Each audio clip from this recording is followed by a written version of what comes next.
Hey everybody, welcome back to another episode of Tanner's Favorite Things. I am Tanner Knight, and today we have one envelope to unbox and a guitar on the bench here. So let's take a look at what's in this envelope. All right, we have a pickup.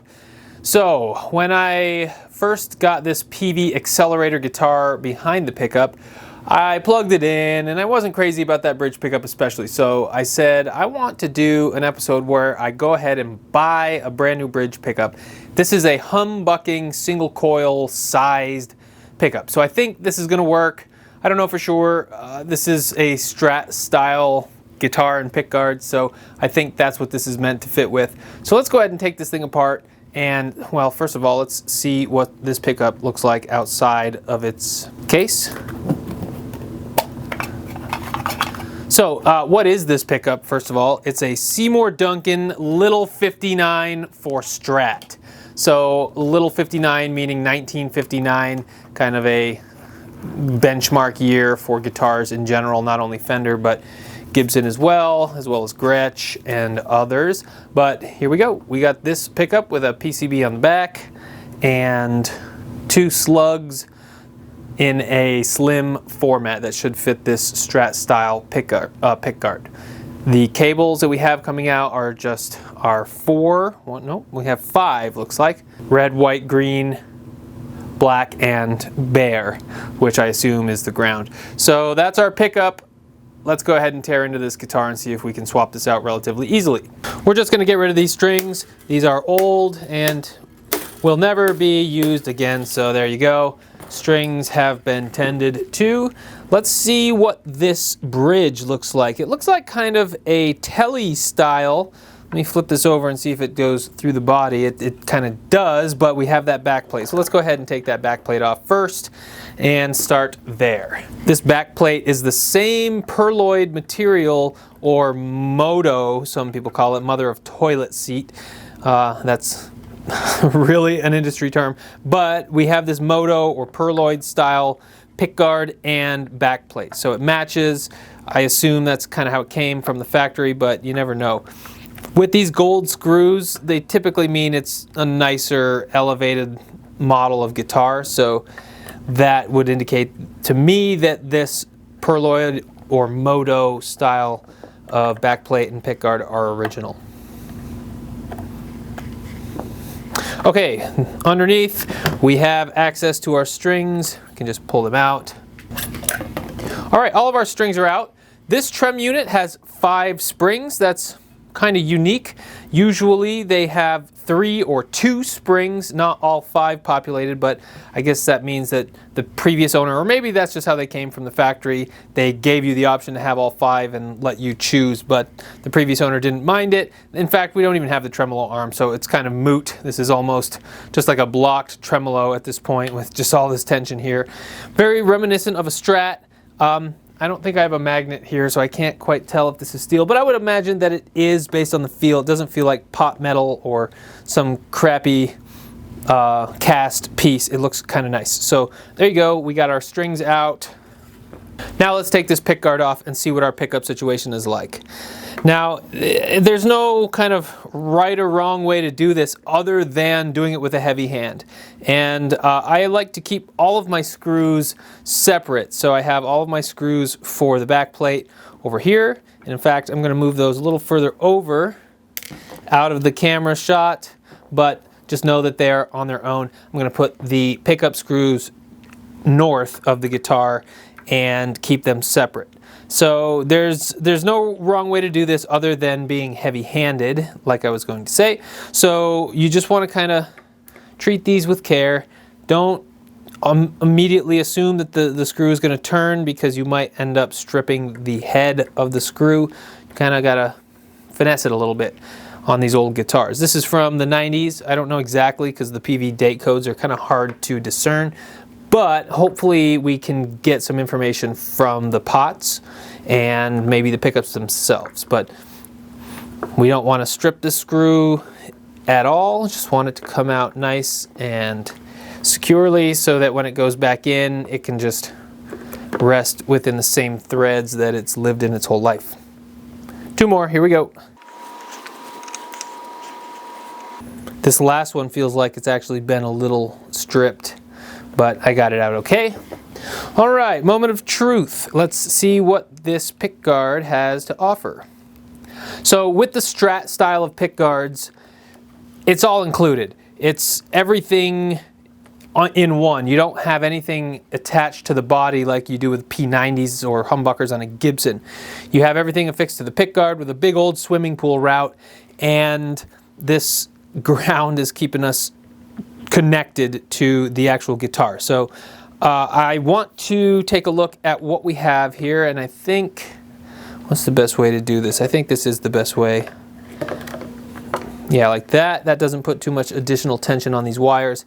So before we go too far, let's see what we got. We have alpha pots, SH, can't really read what that says, and then 8 something. So we don't have anything conclusive here with our pots on this particular pickguard.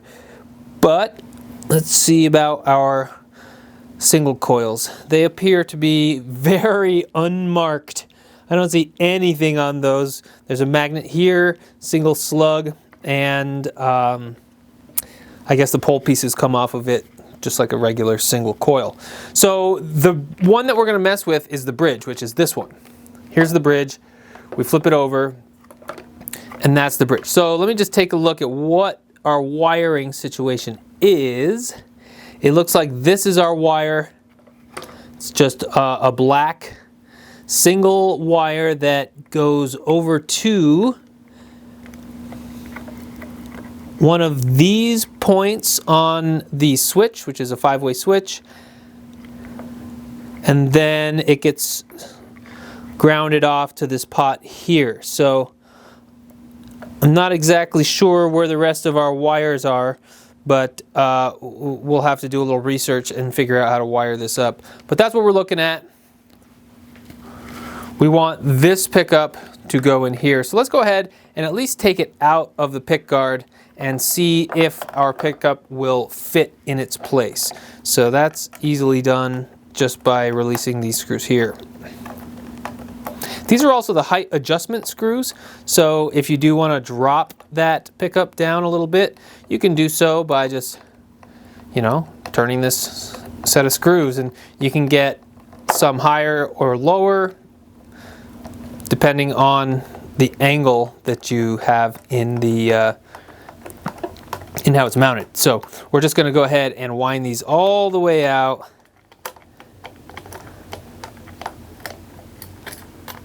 There's one, and this one feels like it's closer. 2.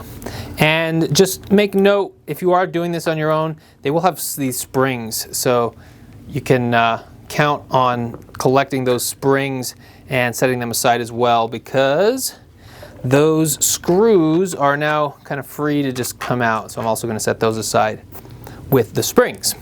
Okay, moment of truth. Let's see. Boom, perfect. It's the exact right size, and it looks really cool in there. I like that black on white. I don't know exactly how it's supposed to be mounted. I think you'd want the Seymour Duncan facing the bridge, but we'll do a little research and figure that out and see if we can't get this installed. All right, so I've taken pictures just in case, and now I'm going to clip this one connector here and solder this one connector here, and our pickup should then be free. But this is kind of dicey. I'm not the best solderer here, but I think I got myself some room. All right, we are free. And our pickup is entirely free. Now for this, it says our black goes to the 5-way selector. So let me go ahead and reconnect that one first, since it's sort of hot. Might have to do this one left-handed. All right, not the prettiest, but that should work. It's nice and secure. It then says to take the red and white, solder them together, and tape them off. So I'm just going to go ahead and put a dot of solder on those guys. There we go. It also says to tape them off, so I'm going to do that real quick. Just got a small piece of electrical tape here. Not the prettiest tape job, but that's okay. We just want to keep those guys out of the mix. Okay, so next we want green and bare wires soldered to the pickup. So we're just going to put the green and bare wire right back where that other wire was previously. So let's go ahead, try to wrap them together as best we can, and I'm just going to release some of this solder here and recoat that. Perfect.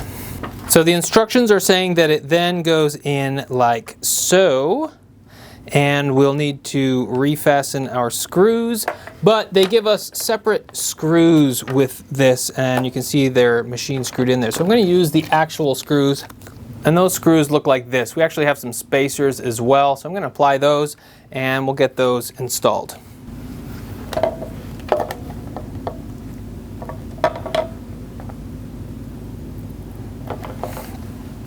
Okay, our spacer is installed.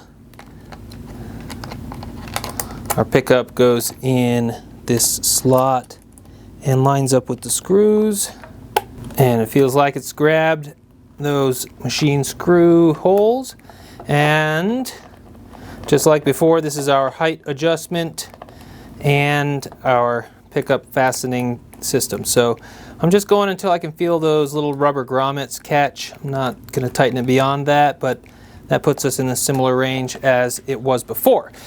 So once again, our back looks like this. We have our black wire going to our 5-way switch and our green and bare up top there. So brand new pickup installed. Let's go ahead and maneuver this thing around. I think it has to go under. There we go. So it goes under the neck first and then gets stuffed in here. So all of the grounding, everything else has been maintained basically by that the other wiring, the original wiring I should say, and hopefully we just have this pickup right in line where it needs to be, and the volume works for it, the tone. Oh, I forgot to take a look at the tone pots because I was a little suspicious that they weren't working before, but I'm not going to worry about that right now. I just want to get this thing plugged in. I'm more concerned with getting a pickup in here that I enjoy. I've never had one of these single coil style slim humbuckers, I guess you can call them.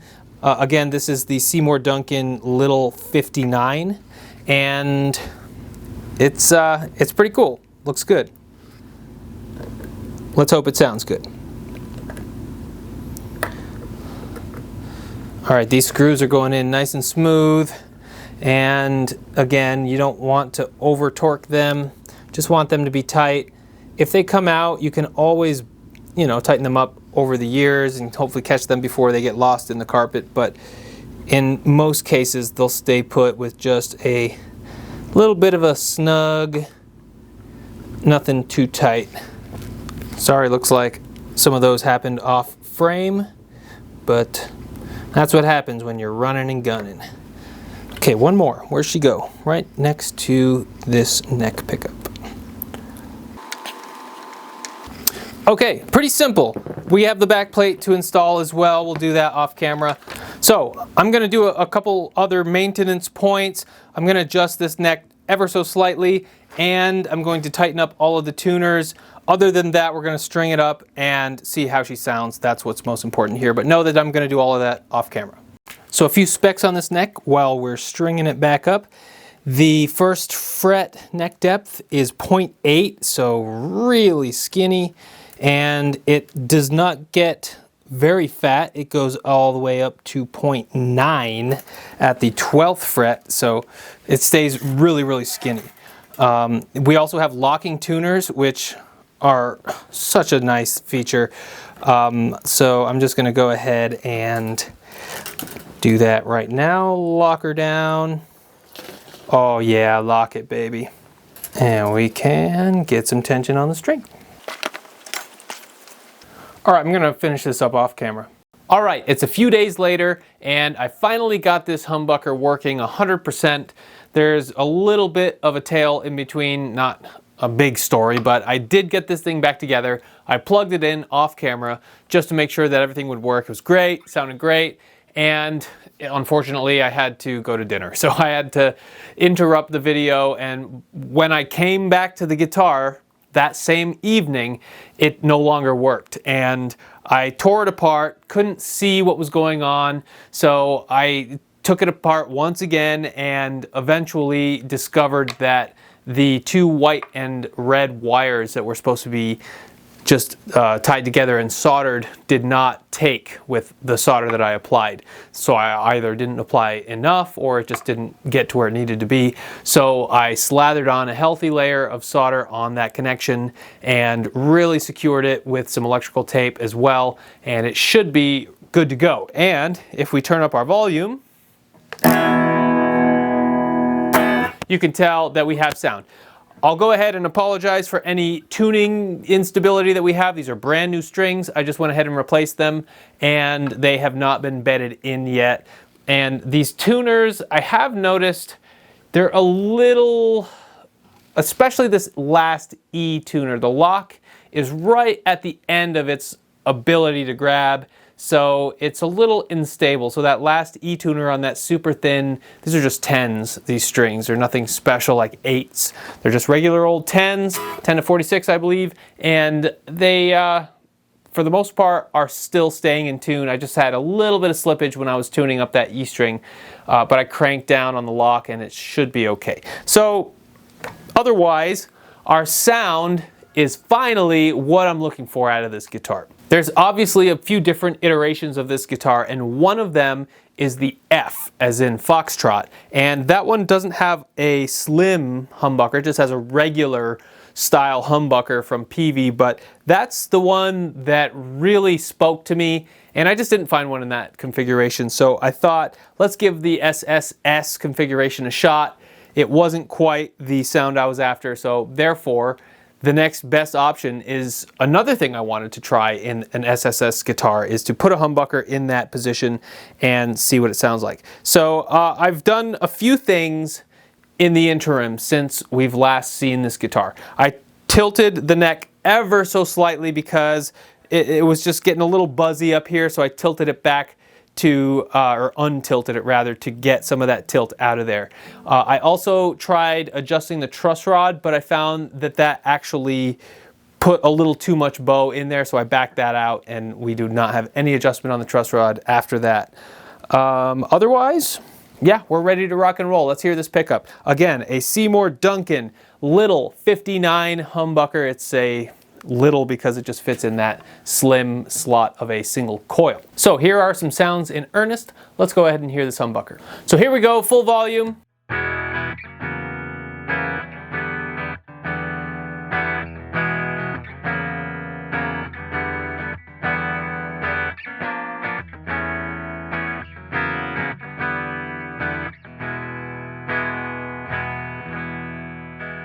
Nice cleans and very usable humbucking sound. We're not going to go through the rest of this switch because we've already done that in a different video. If you want that for reference, I've linked it below in the description, so go ahead and check that video out. But we're just going to stay in the humbucker position and just hear how this guitar sounds with this new addition. So the clean, very usable.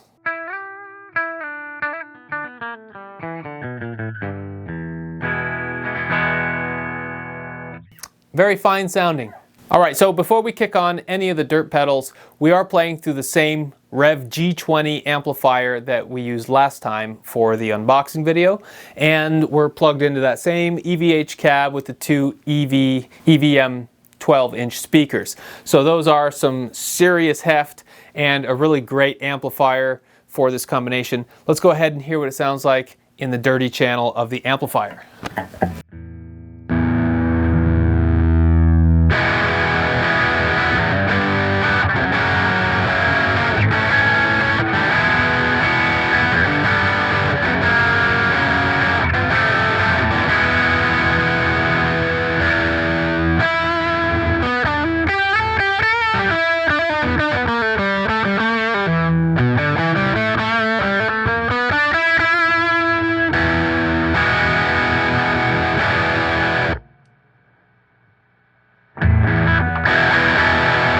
I think that this needs a little more treble, so I just bumped up the treble slightly to about 75% on the G20, and I think that brightens it up a bit.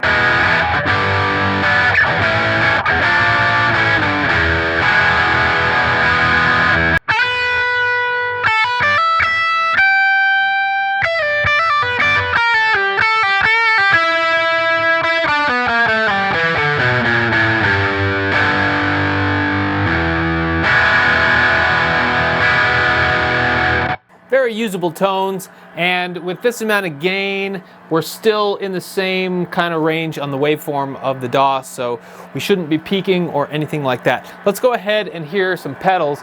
That's just the Rev G20 blue channel, which is not their full-on metal channel, but I want to devote our metal zone to our metal tones today. So let's go ahead and just add the simple tube screamer and hear what this humbucker sounds like, which I'm hoping will chase some of that single coil hum out of the mix. So here we go.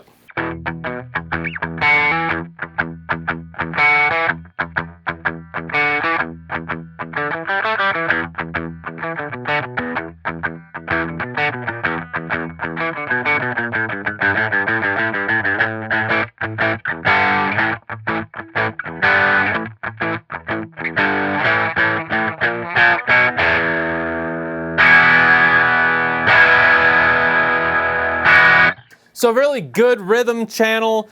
That's the tube screamer. Nothing too rowdy there. It adds a little bit of dirt to the sound.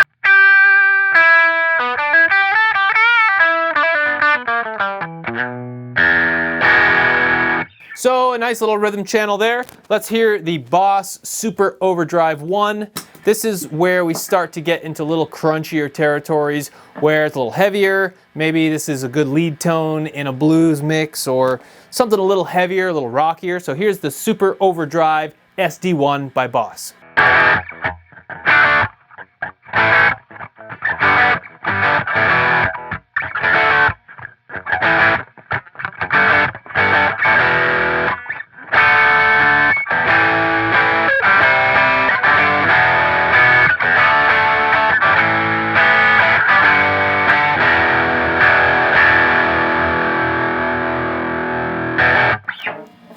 So now that might be peaking our audio slightly. I'm going to turn down channel 1 to compensate for that extra gain, especially when we go into the metal zone. So 1 second.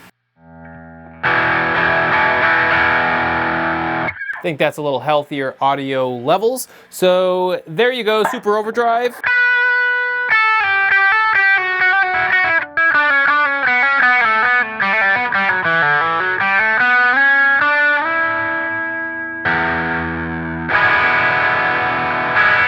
Super Overdrive 1, it really pairs well with a humbucker, and I think let's just go right to the metal zone and hear what that sounds like. We might have to tweak something with the amplifier, but let's just go ahead, round it up to the Metal Zone MT2.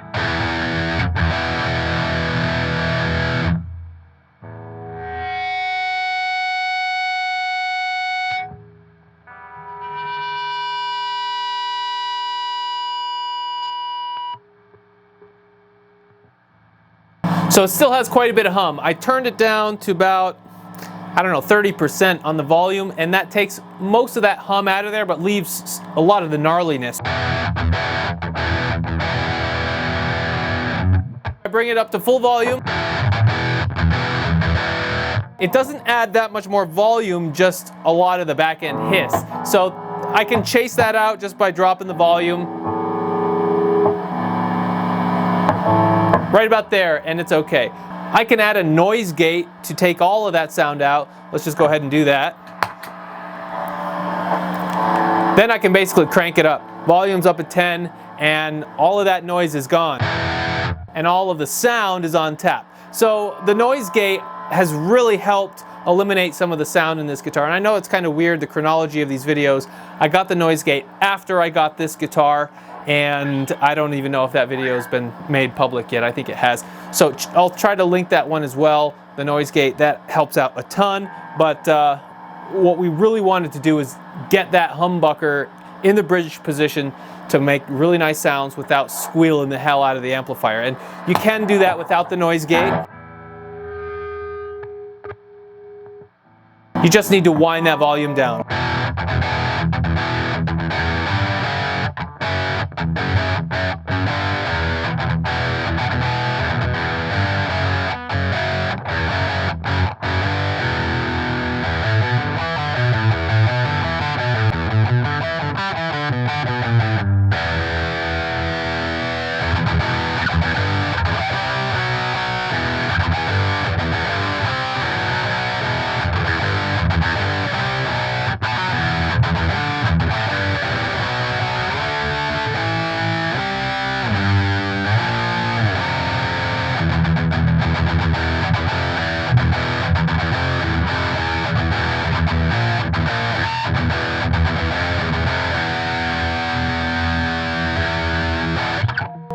So that's certainly more suited to that chuggy metal stuff that I enjoy. I don't live my entire musical life there, but I do like to get that gain pretty cranked and chug a little bit and play some metal. And you know, the MT2 Metal Zone pedal is the perfect vehicle for that. And before, when this guitar had the standard Peavey single coil in that bridge position, it was just annoying as all hell. You could not chase it out of there.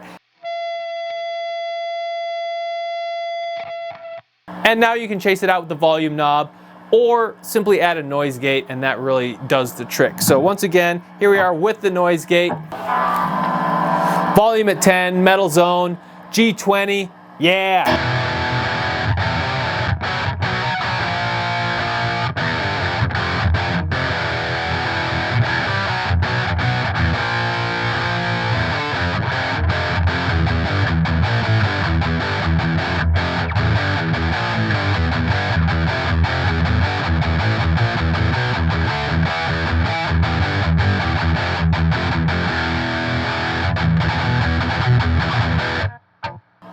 Pretty sweet. I like the sound of this humbucker a lot more than that single coil.